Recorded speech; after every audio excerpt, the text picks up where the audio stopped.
Assalamualaikum warahmatullahi wabarakatuh.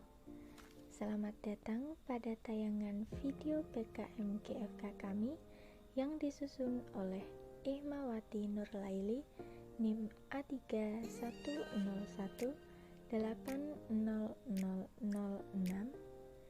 Wida Hana Afifah NIM A3101800030, dan Nurul Hidayat NIM A3101700019 dari Prodi Pendidikan Bahasa dan Sastra Indonesia, Fakultas Keguruan dan Ilmu Pendidikan, Universitas Muhammadiyah Surakarta.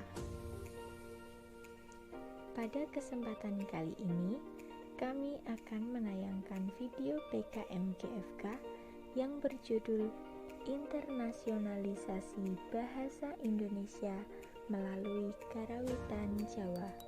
Kami dari Universitas Muhammadiyah Surakarta melalui video ini ingin mengampanyekan internasionalisasi bahasa Indonesia yang menitik beratkan pada tujuan ke-17, yaitu kemitraan untuk mencapai tujuan.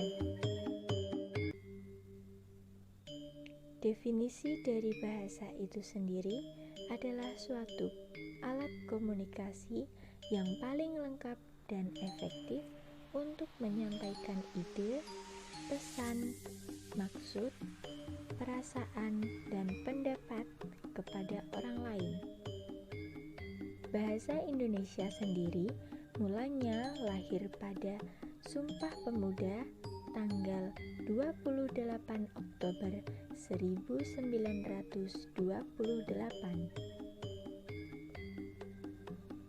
Kebudayaan yang ada di Indonesia antara lain yaitu kebudayaan nasional dan kebudayaan lokal yang telah ada dari zaman dahulu dan diturunkan secara turun-temurun, sehingga dapat diartikan bahwa Indonesia memiliki beragam suku bangsa dan kekayaan budaya seperti tarian daerah, karawitan, pakaian adat, rumah adat, dan sebagainya. Karawitan berasal dari bahasa Jawa rawit yang berarti rumit, berbelit-belit, tetapi rawit juga berarti halus, cantik, berliku-liku, dan enak.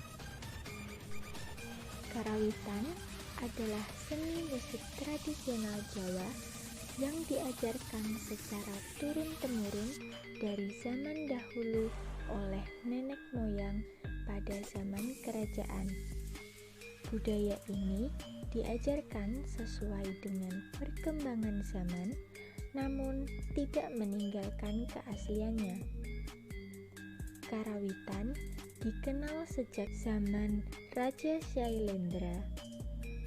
Peralatan dan intonasi nadanya juga masih sederhana, yang sampai sekarang dikenal dengan gamelan slendro, yang dalam satu oktav dibagi menjadi 5 nada.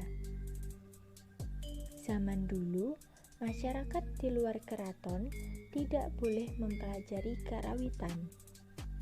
Karena semangat tinggi mereka belajar otodidak.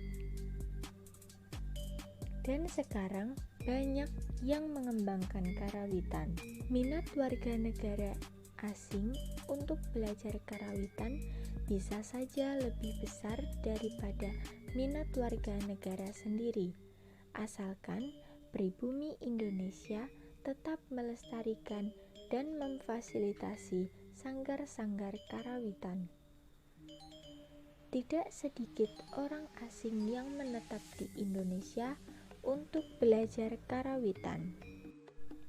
Dengan media karawitan, orang asing secara tidak langsung akan mempelajari bahasa Indonesia yang digunakan oleh lingkungan belajarnya. Pembelajaran yang mereka dapatkan di Indonesia itu tentunya akan mereka bawa dan perkenalkan ke negara-negara asalnya. Hal itu memungkinkan untuk menjadikan bahasa Indonesia sebagai bahasa internasional.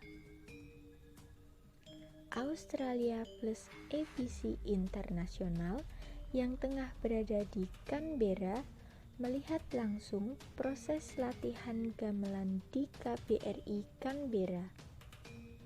Terlihat sekali bahwa orang asing tertarik akan seni karawitan.